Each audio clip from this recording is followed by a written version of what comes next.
శూన్యత ఎల్లప్పుడూ ఉంటుంది. Without that emptiness in you, you cannot attract that grace. మీలో ఆ శూన్యత లేకపోతే మీరు ఆ కృపను ఆకర్షించలేరు. ఇది వాతావరణంలో అల్పపీడన ప్రాంతం ఏర్పడినప్పుడు మేఘాలు వచ్చి వర్షం కురిపించినట్లు ఉంటుంది. అలాగే హృదయం శూన్యంగా ఉన్నప్పుడు, హృదయం ఏకాంతంగా ఉన్నప్పుడు, హృదయం భగవంతుని కోసం పరితపిస్తున్నప్పుడు స్వయంచాలకంగా ఆయన కృప ఆకర్షించబడుతుంది. శూన్యత మాత్రమే భగవంతుణ్ణి ఆకర్షిస్తుంది.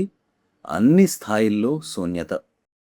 చివరికి మీరు సంపూర్ణంగా కోరికలు లేని స్థితికి చేరుకున్నప్పుడు, భగవంతుడా, నాకు నీ నుండి ఏమీ వద్దు అని మీరు చెప్పగలరా? అదే నిజమైన స్వేచ్ఛ, అదే నిజమైన ముక్తి. కాని మీరు డిమాండ్ చేస్తూ ఉన్నంతకాలం, భగవంతుడా, నాకు ఇది కావాలి, నాకు అది కావాలి, You will remain bound to this earth. You'll be imprisoning yourself. మీరు ఈ ప్రపంచానికి కట్టుబడి ఉంటారు.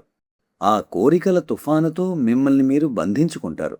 కాబట్టి మీ కోరికలను విషంగా భావించండి, దూరంగా ఉండండి. Be thankful to God for whatsoever He has given to you. భగవంతుడు మీకు ఏమిచ్చాడో దానికి కృతజ్ఞతతో ఉండండి. One who has, there is a beautiful couplet. జీవితం ఎంత ఆనందమయంగా మారుతుందో చూడండి. ఒక అందమైన ద్విపద ఉంది. దాన్ని ఎవరు రాశారో నాకు తెలియదు. బహుశా అది ఖుస్రో కావచ్చు. जिनको कछु न चाहिए, జిన్కో కుచ్ న చాహియే ఓ షాహన్ కా షహన్షా. ఎవరికైతే ఏ కోరికలు ఉండవో అతను రాజులకే రారాజు. అతనికి భగవంతుడు కూడా అవసరం లేదు. కాబట్టి దాన్ని మీ లక్ష్యంగా పెట్టుకోండి.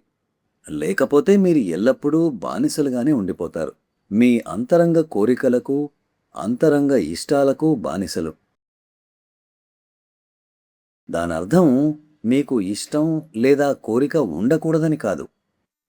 మీరు కోరుకోవచ్చు, కానీ ఆ కోరికకు బానిస కాకండి.